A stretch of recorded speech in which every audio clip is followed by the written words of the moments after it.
Your Blocker News is here, and I feel completely powerful because I bring you, as our special guest artist, one of our most fan power Peruvian artists. Yes, but let's first think outside the block. Top worldwide art news.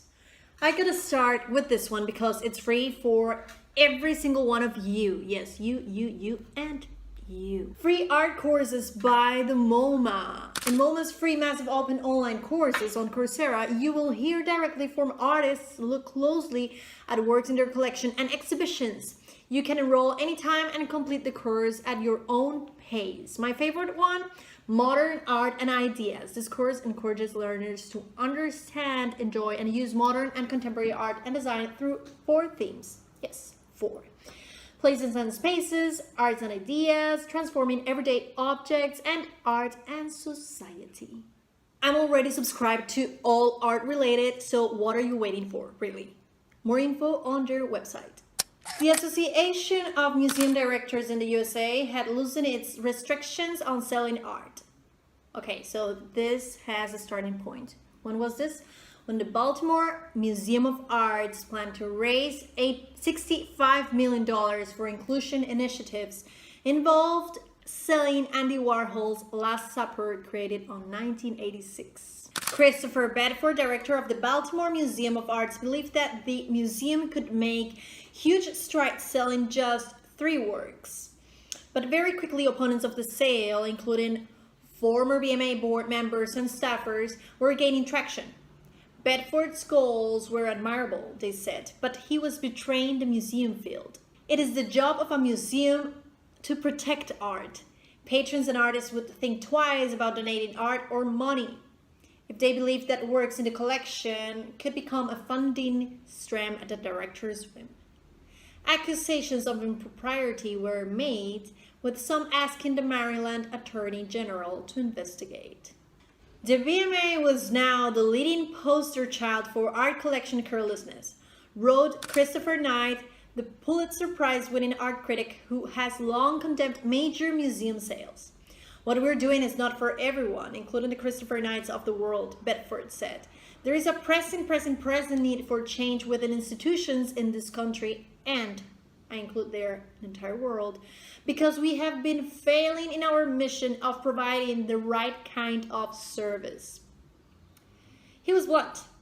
We've kept our walls so high and so elite that we've failed democratically.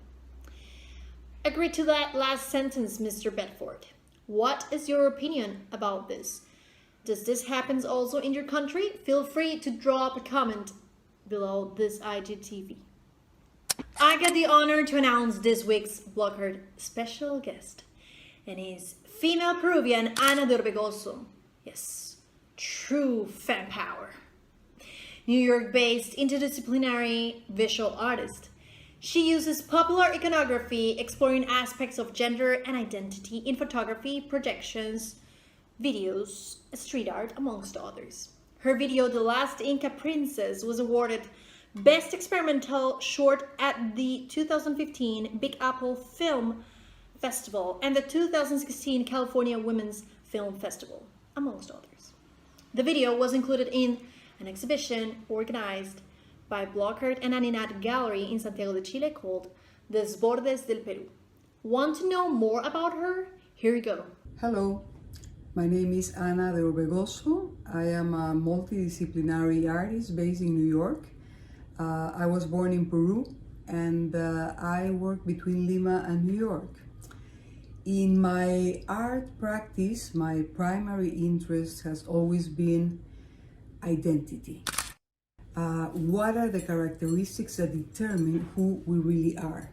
In my work, I explore identity and gender, focus on both an individual and society levels, mostly using familiar iconography and historical and political symbols. Through installations that induce the viewer to connect, my aim is to confront the viewer with a mirror so as to spark recognition, thought, and memory. My techniques vary depending on the concept I want to convey and it includes photography, video games, projections, sculptures, wearable art, street art, whatever is needed actually to tell the story.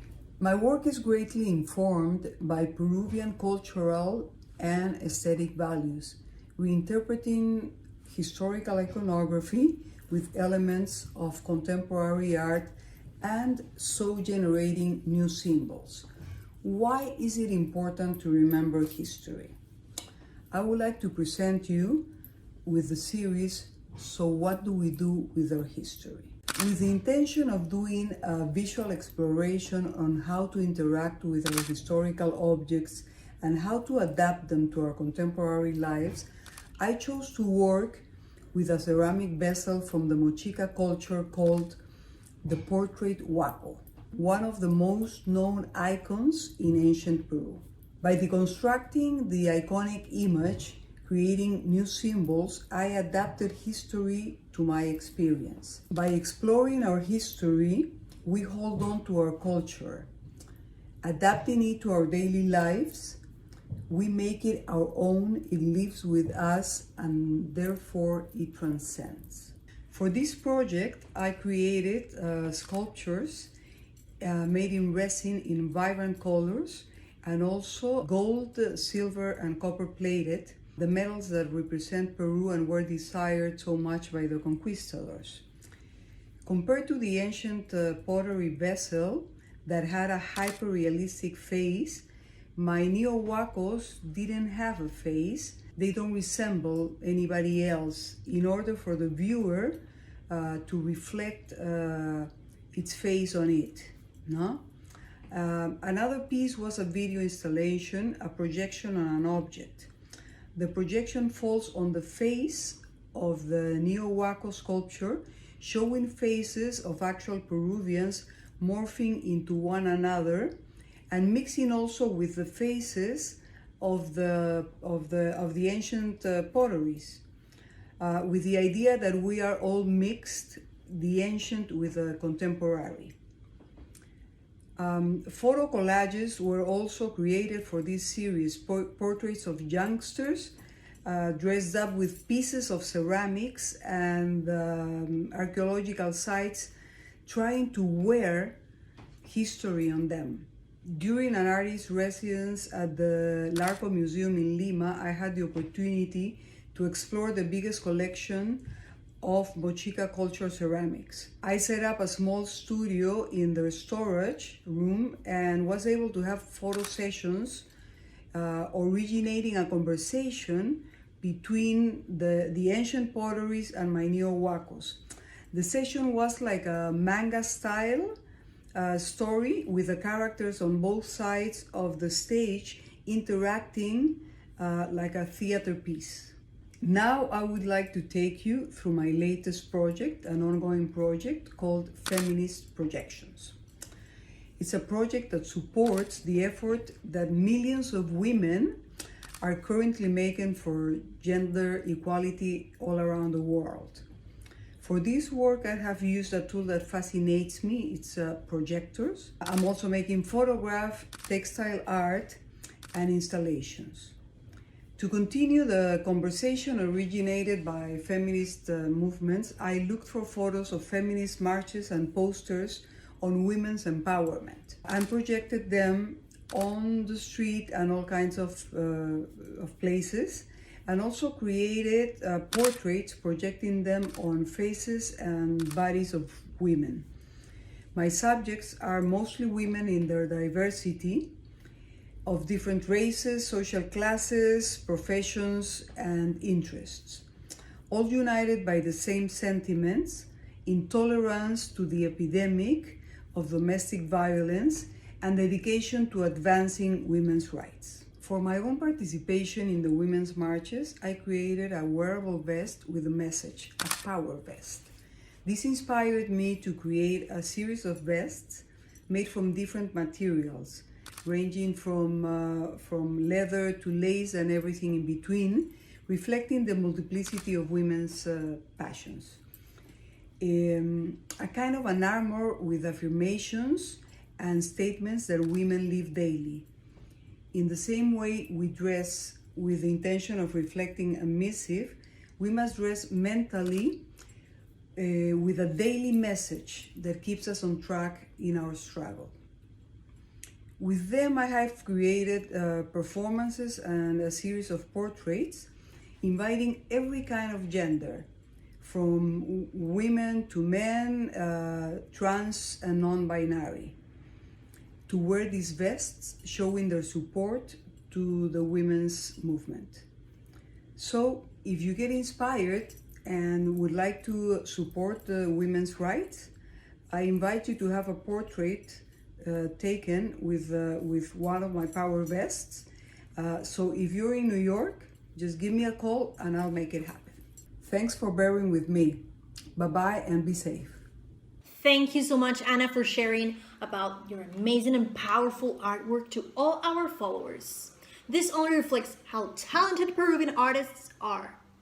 Drop your comment and tell me which of her projects do you enjoy the most. Don't forget, tomorrow, Saturday noon, GMT-5, we continue with our Peruvian edition of the Spanish program, Deconstruyendo el Arte, or the Art Deconstruction, right next to our Cuban curator, Daniel G. Alfonso. Feel free to join us in case if you want to practice your Spanish too. Now, the powerful word of the week is adapt. One of the things that this pandemic has shown us is that we got no control over anything. So let's surf this wave, adapting to new challenges. At the end, we will earn a lot of knowledge and experience, and that's definitely priceless. Well, guys, that's everything for this week's episode. I really hope that you loved it. Yes, give us some love. And don't forget, if you're looking for some Latin American art, you're in the right place. You can visit us on Artsy platform or bloc-art.com. Here you have the website. Remember, subscribe to our YouTube channel, ring the bell so you don't miss any of our upcoming episodes. And, of course, keep safe, be a skeptic, question absolutely everything, and think outside the block.